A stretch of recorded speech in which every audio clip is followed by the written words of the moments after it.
Oh yeah, black sun in the hizzle. Oh, the shizzle dizzle. We got an excellent show here today. Oh man, yeah, pop up. This is a organic bean show, man. You know, this is right when I get the coffee in my system, and I can't do all the setup. I just gotta just cut the camera on because I got some things on my mind. Things on my mind, man. You know, man, I love freedom. Freedom is such a wonderful thing. Freedom is such a wonderful thing. And in this freedom, we have a country that represents this freedom. And with that being said, uh, as y'all know, we did a show on the sister that went to Mexico with three other brothers. And as y'all know, oh man, let me eat some water. As y'all know, because I'm a little choked up about this. As y'all know, two of the brothers didn't survive, and I didn't know that the one brother that survived. Y'all, please excuse me. I don't have his name right now, but yeah, he got his legs amputated. Um, the cartel, I guess, once they realized they were American citizens, one of the cartel members tried to stitch his leg back up with no anesthesia. I will have the clips this evening, man. It was hard to look at. Yeah, uh, the sister felt very sorrowful, of course, because she has those brothers. But you know, the brothers said, you know, that's our sister. We gonna protect her. You know what I'm saying? Shout out to those brothers, man. You know, rest in peace to those two other brothers, man, that protected that sister. The sister wanted to go down there and get her surgery. And so, yeah, them brothers just said, yeah, we gonna go with you, and they did. So, um, to those of y'all that will say the black man and black woman that there's no more love, no, there's love, man. That was love on both ends, black man and black woman, man. So I commend that. That's black love at its finest. You know, very unfortunate situation had to happen for um, us to show the strength of the black man and woman relationship. With that being said, you know, that situation, again, if they were Haitians, it wouldn't have. It definitely wouldn't have been a reported to the news. But because they were American citizens, uh, the cartel went out of their way to try to salvage the damage. Which, when you're in a cartel shootout like that, it's really not much. I mean, well, what you see is what they salvaged. Like I said, the guy, his legs are gone. You know, completely survived. Um, and the cartel dealt with the members that caused the damage. You know,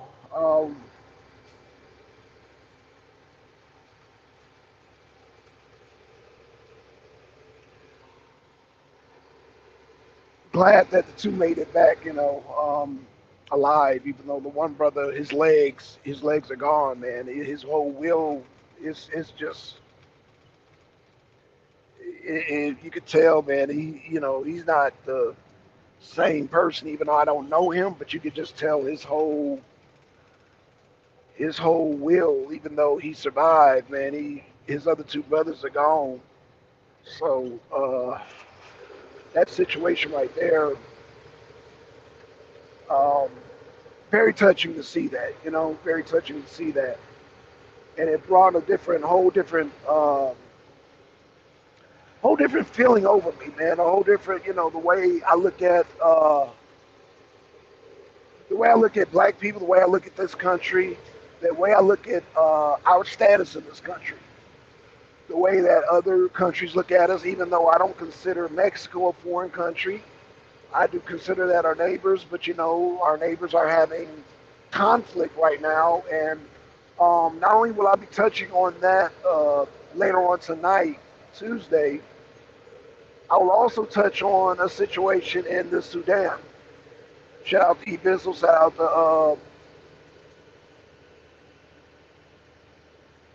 out to MD, because I know they're going through a civil war right now situation. And again, in the past, I have talked about civil wars and how I define civil wars. You know, I've given a textbook definition of civil war that I've defined what I consider civil war. So yeah, um, needless to say, I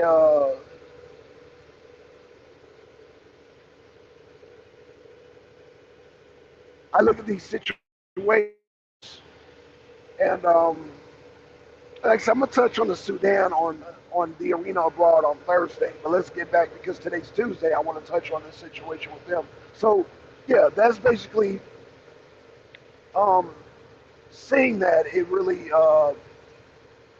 really brought it back home because I believe they're from South Carolina, Atlanta, Georgia, South Carolina, and Alabama. I consider all parts of Georgia. Alabama, I believe. Well, no, I don't know about Alabama. South Carolina definitely plays our lottery. That's how close we are. And a lot of their trauma patients, they will helicopter over here to our facilities. So I do consider Georgia and South Carolina a part of each other. Um, Somewhat Alabama has a lot of their own facilities, but I consider them part of. I don't know if they play our lottery or not. I'm not sure about that, but you know, like I said, I've seen billboards of Georgia Lottery advertised in South Carolina. So yeah, it hit home for me. I'm sorry I got sidetracked, but it really hit home for me. And seeing those brothers and that sister, man, remind me of somebody. I mean, just yeah, like I heard their accents and them talking, and I'm like, oh my gosh, they're straight from you know. I mean, yeah, they're as American can get, and for them to go down to Mexico in an area like that, like I said, these brothers, I'm sure they've been to the roughest parts of South Carolina. I'm sure they've been to the roughest part of Atlanta, but nothing compares to going down in a situation where there's a civil war because as African Americans, we tend to be from some of the hardest hoods and some of from the hardest neighborhoods and this and that, and we are used to shootouts. But a shootout in the hood is different than a cartel shootout because um, shootouts in the hood is still somewhat contained, whereas the Mexican cartels, their brutality spills over across the border. I mean, you talk about Juarez, you talk about Brownsville, you talk about what are the bordering cities on Mexico? Uh, uh, Sinaloa. You talk about Tijuana. Tijuana. You're talking about shit. I mean, there's numerous cities in Mexico where violence is. They have to get into the National Guard, the Marines, and all that shit. And you're talking about corruption, overt corruption, over corrupt. Like people might argue and say, "Oh, well, Blackson, we have corruption here in America. It's not overt corruption." Well, I guess there's different levels of it because people can debate whether we have overt corruption or not. Which I'm gonna get into my next segment. I'm gonna segue into my next segment, the second part of this conversation, because it's gonna be a two-piece conversation. Number one, um, like I said, the situation with the I'll be playing that clip tonight with the situation with the cartel, and the.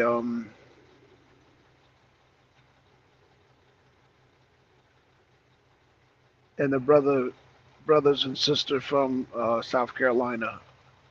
Um, I did want to segue into the corruption aspect. So as y'all know, there's information that was leaked, and I will have that tonight. There was information that was leaked from the United States government, and the government's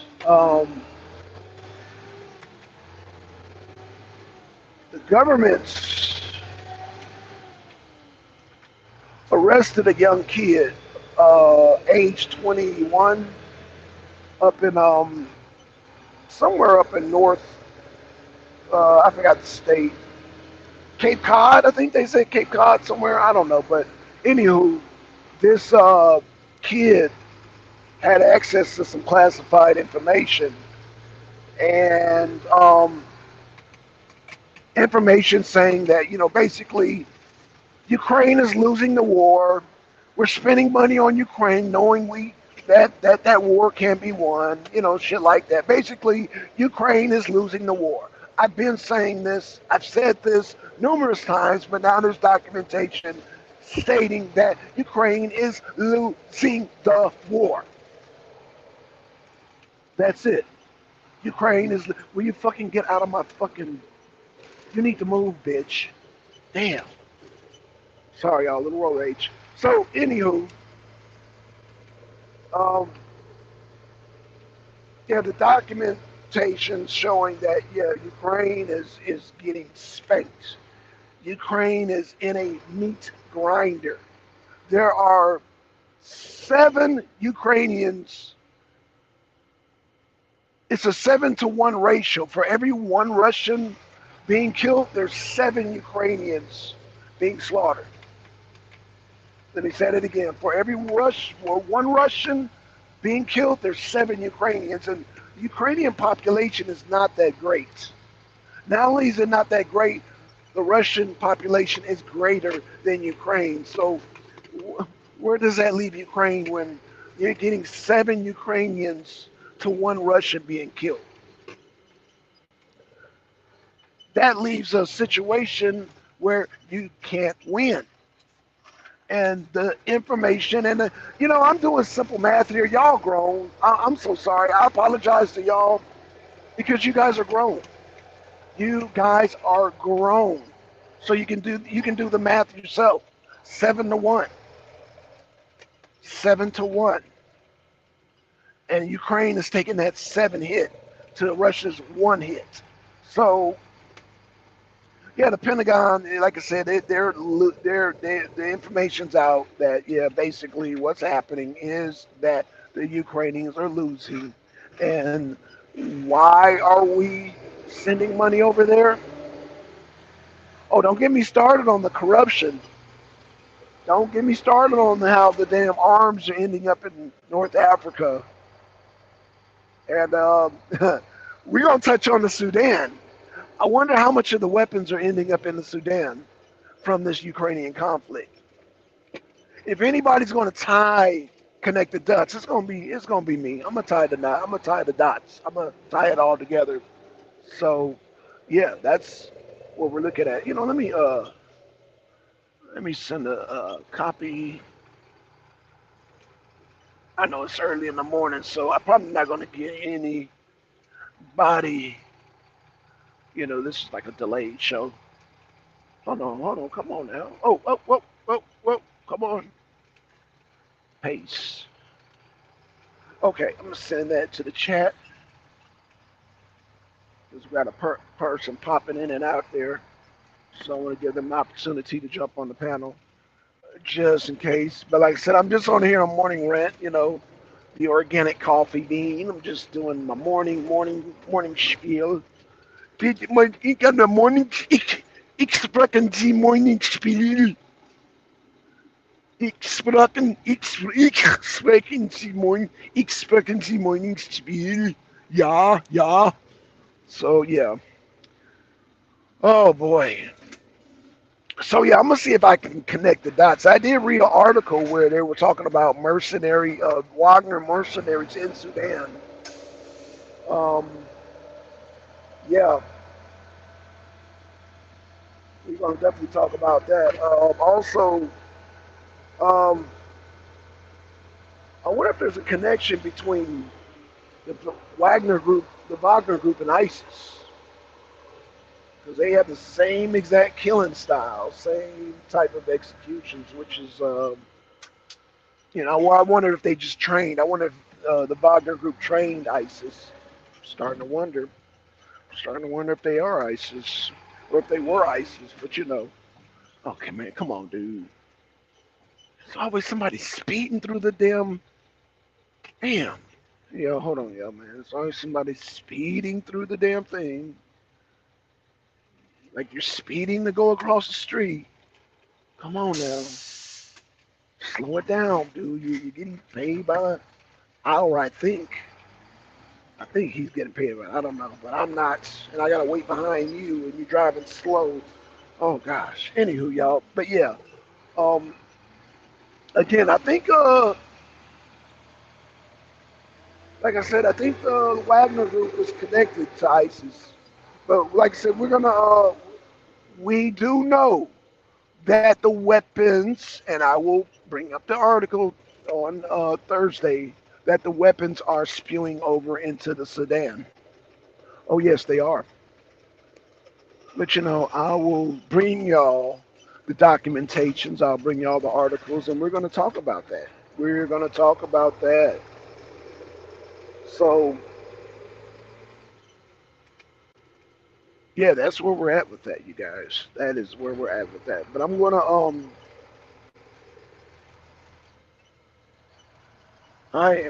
what I am going to do, I'm going to tie all this together tonight. Tonight. I'm going to tie it all together. So, yeah, like I said, join us tonight. Like I said, I don't know if MD, like I said, he's preparing for, he's real busy right now. He's preparing for a debate right now. So I want to, like I said, I'll be able to present that information for y'all tonight. And with that being said, was there anything else that I wanted to touch on? Like I said, the morning coffee, I scheduled for 10, but I just decided to jump on, pop up, do a pop up real quick because, like I said, this stuff was on my mind. Like I said, the brothers and sisters, like I said, I watched the ones that came from Mexico. I watched it and I was just really, it really, made me feel a type of way. And it just, like I said, it really touched home, man, and you know, oh shit. It really touched home, man, and it just shows the level of how brutal things can get, man. Level of brutality and all that. And yeah, so and yeah, I will be streaming from Rumble. Definitely gonna be streaming from Rumble later on because YouTube algorithms not so great, but Rumbles are magnifico terrifico. So I will be doing that. And with that being said, we out, y'all. Peace. Oh, hold on.